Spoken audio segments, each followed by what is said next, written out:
এইভাবে একবার সয়াবিনের রেসিপি বাড়িতে বানিয়ে দেখুন, অবশ্যই ভালো লাগবে। এখানে সয়াবিনের সাথে আমি আলু, সজনে ডাঁটা, আলু দিয়ে আমি করেছি। তো রেসিপিটি কেমন হয়েছে অবশ্যই ভিডিওটি দেখার পরে কমেন্ট করে জানাবেন। চলুন তাহলে দেখে নিই রেসিপিটি বানাতে আমরা কী কী করলাম।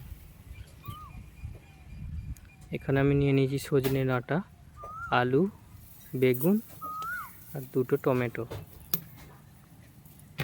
এদিকে আমি সয়াবিনগুলো ভিজিয়ে রেখেছিলাম এবং সয়াবিনগুলো ভিজানো হয়ে গেছে।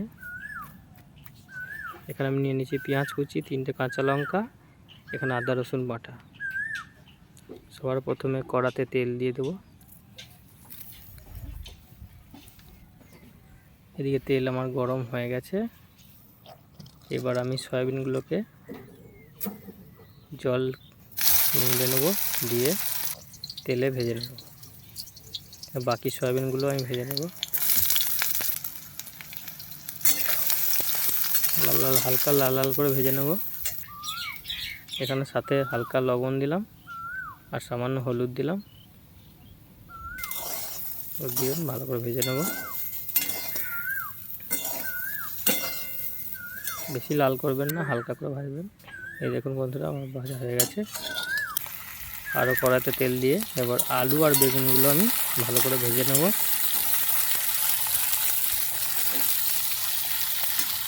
সাথে আমি 1 চা চামচ লবণ অ্যাড করলাম আর 1 চামচ হলুদ অ্যাড করলাম। এবার আমি ভালোভাবে নাড়িয়ে নেব। ভালোভাবে ভেজে নেব হালকা লাল লাল করে। দেখুন আমার ভাজা হয়ে গেছে, হালকা ব্রাউন হয়েছে। এবার আমি তুলে নিচ্ছি। এই যে দেখুন, ভাজা আমার কমপ্লিট হয়ে গেল। এবার আমি দিয়ে দেবো পেঁয়াজ কুচি, ওই তেলের ওপরই দিয়ে দেবো। সাথে আমি 2টো কাঁচা লঙ্কা ফাটিয়ে নিচ্ছি। 3টে কাঁচা লঙ্কা আমি অ্যাড করেছি। আপনারা চাইলে নিজেদের মতো লঙ্কা অ্যাড করতে পারেন ঝালের জন্য। সামান্য লবণ দিয়ে দিলাম পেঁয়াজটা যাতে তাড়াতাড়ি সেদ্ধ হয়ে যায়। এবার আমি নাড়িয়ে নিচ্ছি হালকা করে। এবার সাথে দিয়ে দিলাম টমেটো কুচি।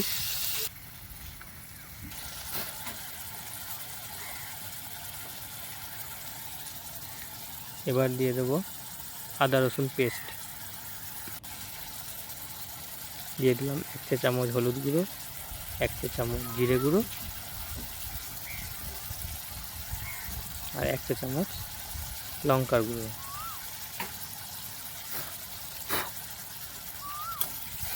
এবার ভালো করে কষিয়ে নেব মশলাটা। আজকে পায়েলের রান্নাঘরে পায়েল নেই, ও বাপের বাড়ি গেছে। তাই আমি ভাবলাম যে আপনাদের সাথে কিছু একটা শেয়ার করি। বাড়িতে আমি যেহেতু একা আছি, তার জন্য ভিডিওটা আমি বানিয়েছি। হালকা করে জল অ্যাড করে দিলাম, আবার ভালো করে কষিয়ে নিতে হবে।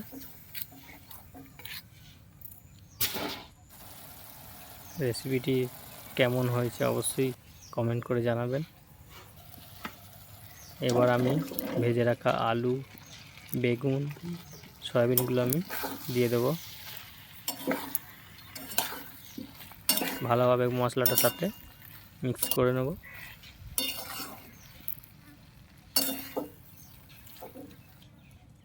ভালোভাবে মিশিয়ে নিলাম।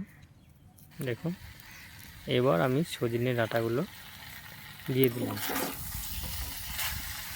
সজনে ডাঁটাগুলো আগে আমি ভাজিনি, ভাজলে শক্ত হয়ে যাবে, সিদ্ধ হবে না। তার জন্য আমি এখন দিলাম।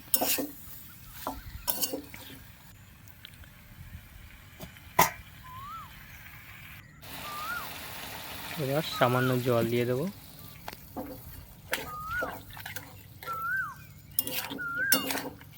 দেখুন, সামান্য জল দিয়ে আবার আমি নেড়ে নিচ্ছি হালকা করে।